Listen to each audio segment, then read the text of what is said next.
Here's a number that'll make your head spin. In 2024, airlines in the U.S. alone collected $7.27 billion in baggage fees. That's more than the GDP of some small countries, all from charging you to bring your stuff on vacation. But here's what makes this story fascinating from an economic perspective. It's not really about the bags at all. It's about a complete transformation in how airlines think about making money, and it reveals something profound about consumer psychology that most of us never see coming.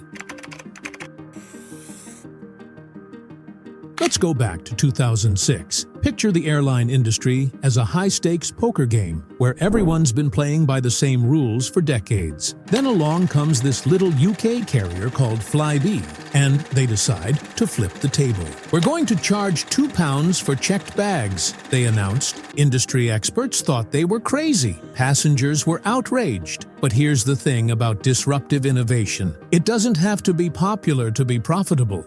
Dr. Severin Borenstein, an aviation economist at UC Berkeley, explains the psychology behind this shift. Airlines discovered that consumers are much more sensitive to the advertised base fare than to ancillary fees. It's a classic example of what behavioral economists call partitioned pricing, breaking up costs so the headline price looks lower. Ancillary fees are extra charges for services not included in the base ticket price. Within 2 years, American Airlines Company was charging $15 for the first checked bag on domestic routes. The domino effect had begun.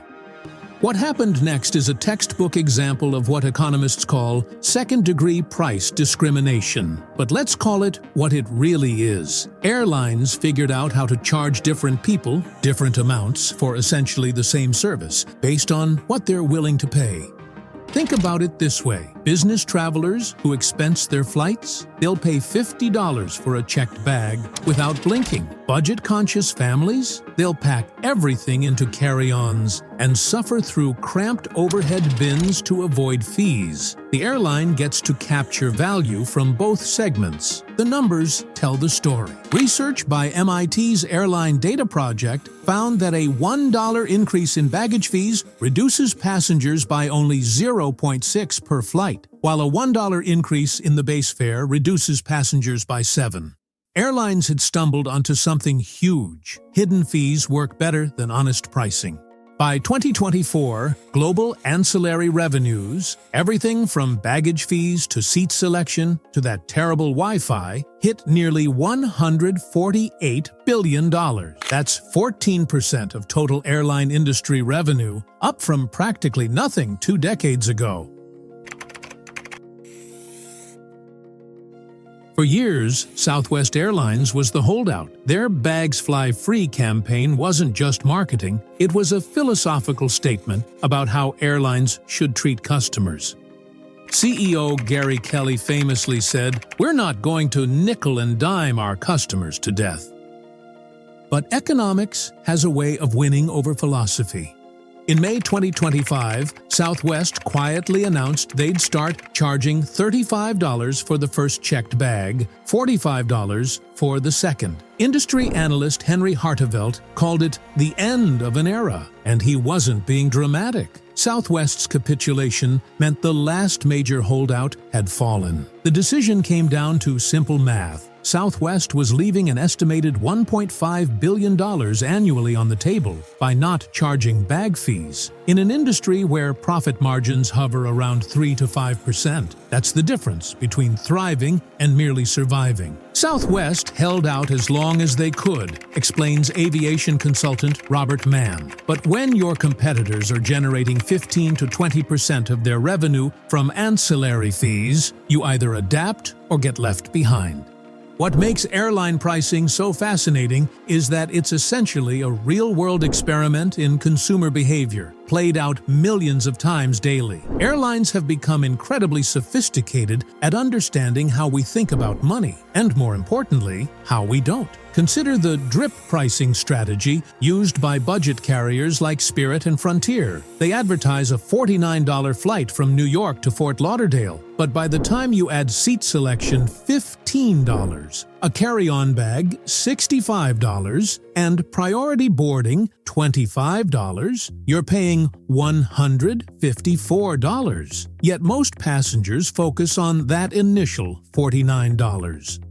Dr. Xavier Gabex of Harvard, who studies shrouded pricing, notes, companies exploit the fact that consumers don't fully anticipate add-on costs when making purchase decisions. The airline industry has perfected this art. Spirit Airlines has taken this to an extreme that would make a casino jealous. They actually pay gate agents up to $10 for every oversized bag they catch passengers trying to sneak on board. It's gamification of fee collection, turning airport staff into bounty hunters. The American model spread worldwide, but with interesting regional variations that reveal different cultural attitudes toward pricing. In Europe, budget carriers like Ryanair push the envelope even further. They charge for everything: window seats, overhead bin space. Even printing your boarding pass at the airport costs €20. But European consumer protection laws created pushback. A 2014 EU Court of Justice ruling stated that airlines cannot charge for reasonable hand baggage, leading to ongoing legal battles over what reasonable actually means. Meanwhile, in India, Indigo Airline took a completely different approach. They don't charge for checked bags at all, instead focusing on operational efficiency, lightning-fast turnarounds, minimal ground delays, and simplified operations. Their model proves there's more than one way to run a profitable airline. Indigo understood that in the Indian market, transparency and simplicity were more valuable than fee optimization, explains aviation analyst Binit Somaya. They make their money through volume and efficiency rather than ancillary revenue.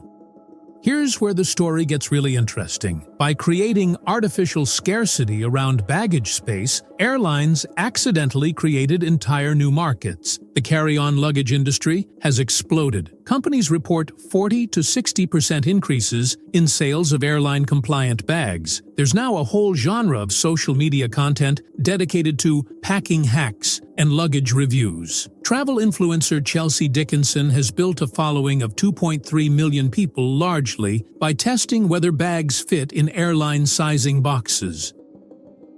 Amazon reports that searches for airline carry-on approved luggage increased 340% between 2019 and 2024. The humble suitcase has become a carefully engineered piece of equipment, with manufacturers competing on millimeter differences to maximize packing space while staying within airline dimensions.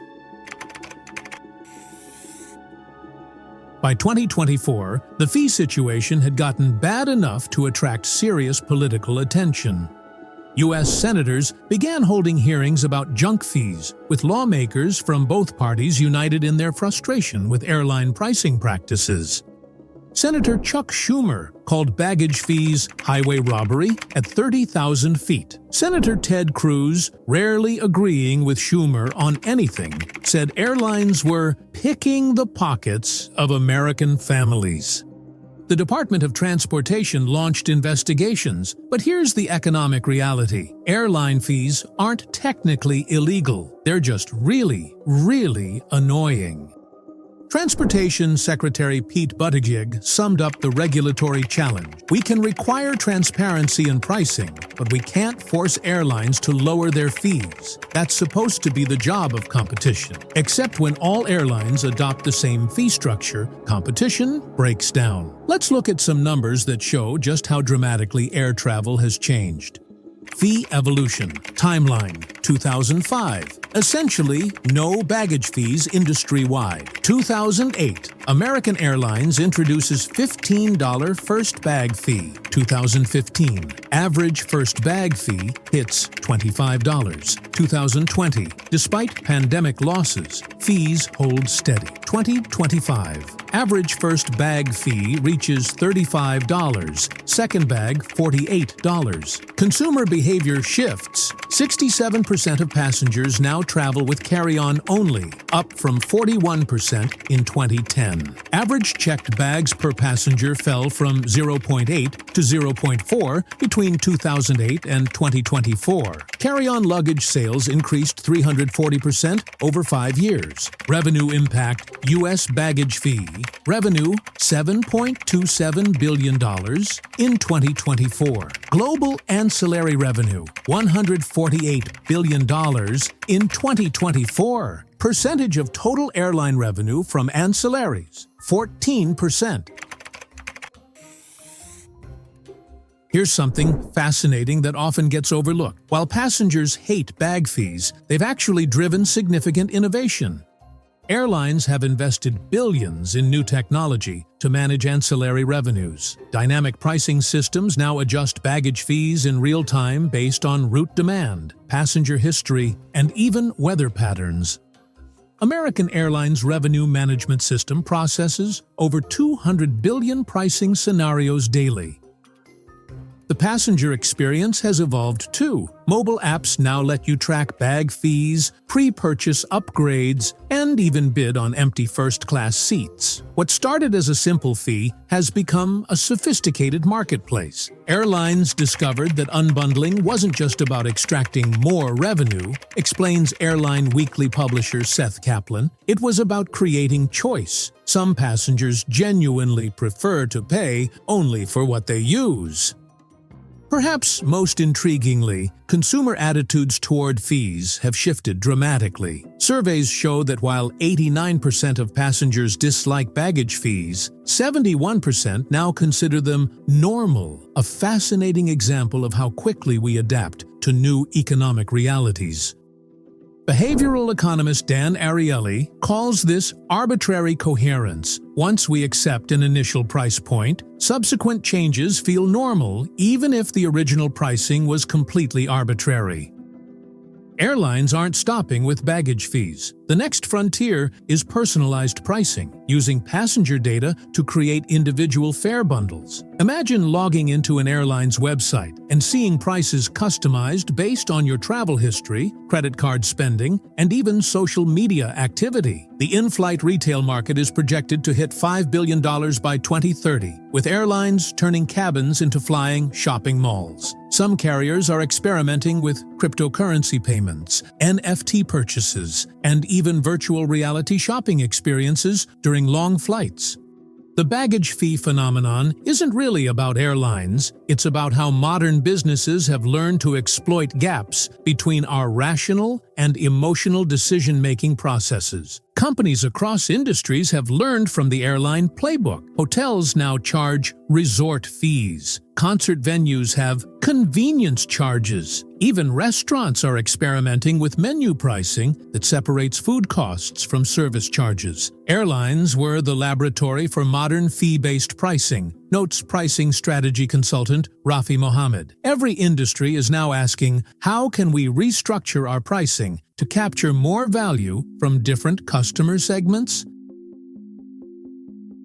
So here we are, 20 years after that first £2 baggage fee, living in a world where paying extra to bring your clothes on vacation feels completely normal. It's a masterclass in how economic innovation spreads, how consumer behavior adapts, and how entire industries can transform their business models in a remarkably short time. The story of baggage fees isn't really about greed or customer service. It's about the evolution of pricing in the modern economy. Airlines discovered that transparent pricing, everything included in the ticket, often leads to less profit than partitioned pricing. Low base price plus fees. Other industries are paying attention. For better or worse, the genie isn't going back in the bottle. We're now living in an economy where the advertised price is increasingly just the starting point for negotiation. Airlines didn't just change how we fly, they changed how we think about what things cost. And that $7.27 billion